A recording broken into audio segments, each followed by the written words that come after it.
오늘의 큐티 말씀은 시편 106편 32절부터 48절입니다. 제목, 약속을 잊지 않으시고 또다시 주신 기회.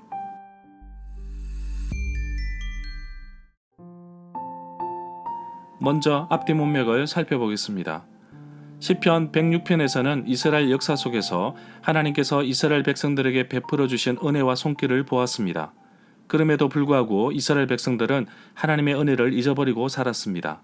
그런 가운데 백성의 지도자들은 끊임없이 백성들을 위해 중보하고 때로는 죄를 차단한 리더십도 있었습니다.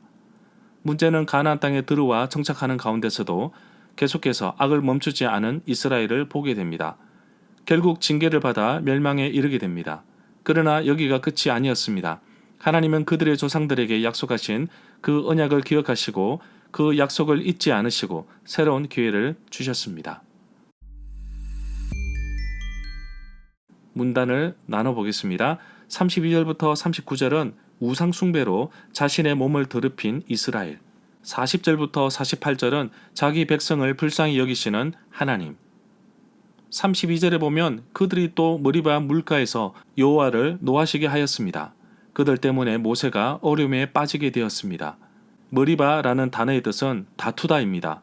머리바 사건의 배경은 출애굽기 17장 1절부터 7절과 민수기 20장 2절부터 13절에 나옵니다.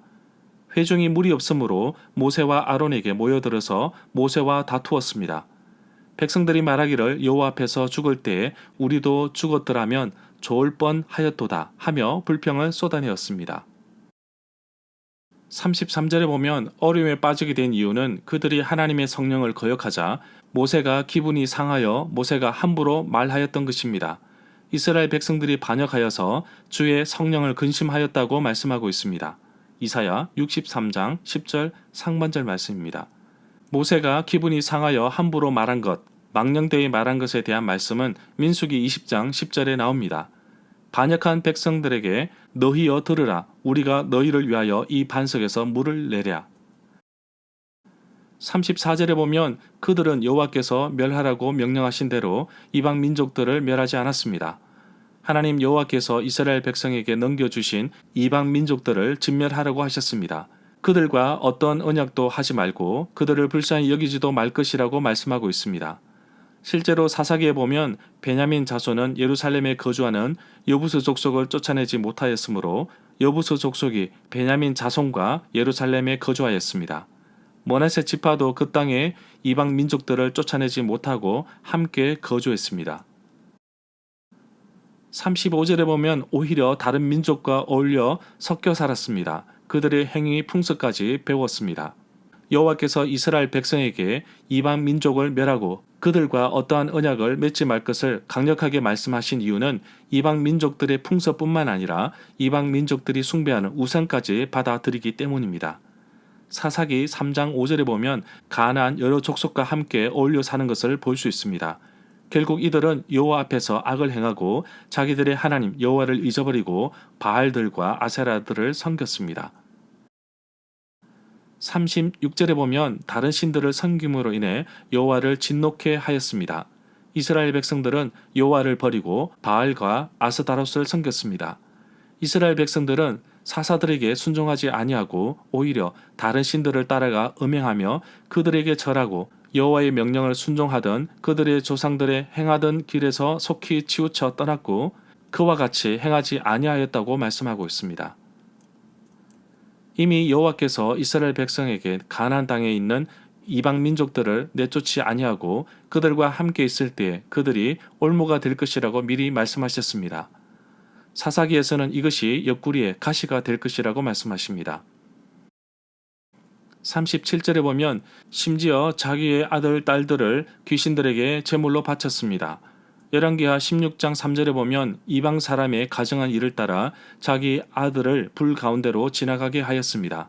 또한 이들은 상수리 나무 사이 모든 푸른 나무 아래서 음욕을 피우며 골짜기 가운데 바위 틈에서 자녀를 도살하였도다고 이사야 57장 5절에 나옵니다. 자녀들을 제물로 삼아 불살랐습니다. 심지어 이런 음행을 작은 일로 여겼다고 합니다. 38절에 보면 그들은 죄 없는 사람들을 죽였습니다. 무죄한 피를 흘린 것입니다. 이는 가나안의 우상들에게 제물로 바친 그들의 아들딸이 흘린 피였습니다. 그래서 그 땅은 피로 더럽혀졌습니다. 땅이 또한 그 주민 아래서 더럽게 되었으므로 이는 그들이 율법을 범하여 율법을 어기며 영원한 언약을 깨뜨렸음이라고 말합니다.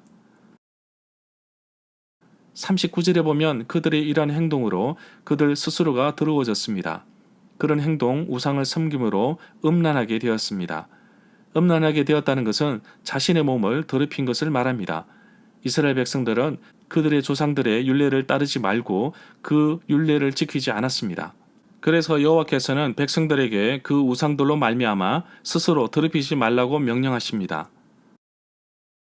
40절에 보면 그러므로 여호와께서 자기 백성들에게 맹렬히 분노하시고 자기의 유업, 기업을 싫어하셨습니다. 자신의 자녀인 이스라엘 백성들을 미워하게 되었다는 말입니다. 여호와께서 이스라엘에게 진노하셔서 노력하는 자의 손에 넘겨주셨습니다. 그들이 노력을 당하게 하시며 또 주위에 있는 모든 대적의 손에 팔아 넘기심에 그들이 다시는 대적을 당하지 못하였습니다. 41절에 보면 그들을 이방나라 다른 나라에게 넘기셨습니다. 그들이 미워하는 자들이 그들을 지배하게 되었습니다.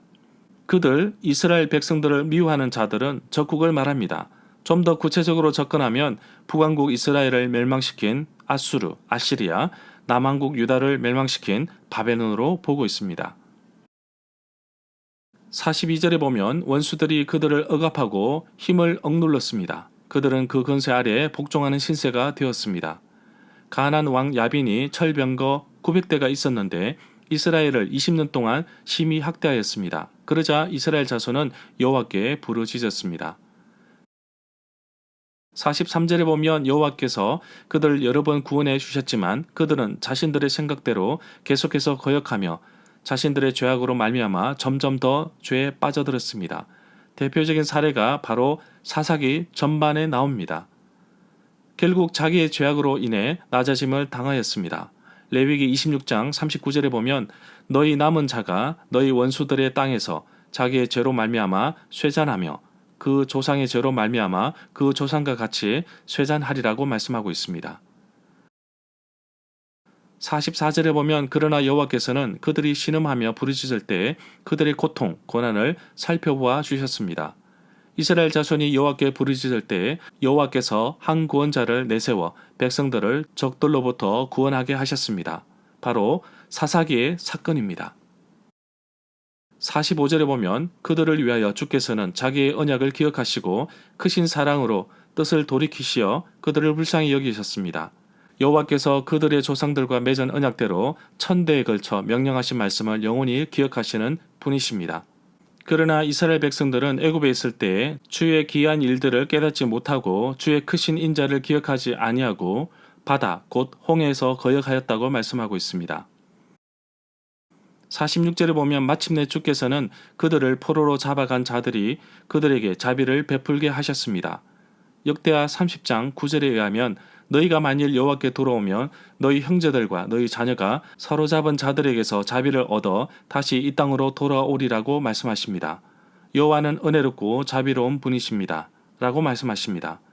비록 포로 노예가 되었지만 하나님이 이 백성들이 종살이 하도록 내버려 두지 않으시고 바사, 페르시아 왕들 앞에서 불쌍히 여김을 잊게 하여서 고국으로 돌아오게 하시고 성전을 세우게 하시고 무너진 것, 성벽을 수리하게 하셨습니다. 47절에 보면 여호와 우리 하나님이여 우리를 구원하여 주십시오. 세상 나라에 흩어진 우리를 불러 모아 주십시오. 우리가 주의 거룩한 이름을 높이며 감사드립니다. 주님을 찬양하며 주님께 영광을 돌리게 해주십시오. 이 구절은 역대상 16장 35절에 나오는 말씀과 유사합니다. 48절에 보면 여호와 이스라엘의 하나님을 영원부터 영원까지 찬양합시다. 모든 백성들이여 아멘 하고 응답하십시오. 여호와를 찬양하십시오. 할렐루야. 감사와 찬양으로 이 시편은 마무리됩니다. 시편의 제4권 90편부터 106편이 마무리되었습니다. 절마다 상세한 설명과 구절 해석, 핵심 내용과 중심 줄거리는 네이버 블로그에 있습니다. 내게 주시는 교훈입니다. 이스라엘의 긴 역사를 통해 하나님께서 참고 참으셔서 이스라엘 백성들을 아끼고 품으시는 것을 보았습니다. 나의 삶을 되돌아보면 모난 부분이 많았음을 고백합니다. 하나님의 말씀보다는 나의 생각이 앞서 행하였고 기도와 성령보다 내가 먼저 앞서는 부분도 있었습니다. 스스로 하나님 앞에서 제대로 살지 못하면서 도리어 사람들에게 열심히 살라고 외친 적도 적지 않았습니다. 그럼에도 불구하고 하나님은 나의 모난 부분을 감싸주시고 나의 연약함을 아시고 내가 더 죄악의 늪으로 빠지지 않도록 채찍질해서라도 바로잡아 주셨습니다. 그래서 나는 하나님께 감사드립니다. 나를 버리지 않으시고 나에게 긍휼을 베풀어 주셔서 다시 시작할 수 있게 하셨습니다. 하나님은 내가 기도하고 약속한 것들을 다 기억하시는데 나는 그 순간에 뜨겁게 기도하고 열정적으로 사역하였지만 시간이 지나면서 점차 기억 속에서 사라지는 것을 보았습니다. 그러나 하나님은 그 약속을 기억하셔서 내가 깨닫도록 하셔서 지키도록 환경을 만들어 가십니다. 생각지도 못한 나의 삶을 이끌어 가시는 우리 하나님을 찬양합니다. 예배 드릴 때에 형식적인 그런 찬양과 고백이 아니라 이미 죽었던 나에게 제2의 생명을 허락하신 것도 주님을 위해 살라고 주신 생명이기에 이 생명을 다하는 순간까지 마음을 다하여 하나님을 찬양하고 주신 사역을 기쁨으로 잘 감당하기를 원합니다. 내게 찾아온 그리고 주어진 기회를 잘 사용하면 좋겠습니다. 하나님은 언제나 그의 자녀 백성들이 돌아오기를 바라고 계십니다. 기다리고 계십니다. 주저 말고 하나님께 갑시다. 하나님은 그 약속을 기억하시고 크신 사랑으로 불쌍히 여기셔서 우리를 받아주시는 분이십니다. 용서해 주시고 안아주시는 하나님께 감사하며 다시 주어진 기회에 감사하며 살아가는 하루가 되기를 간절히 소망합니다.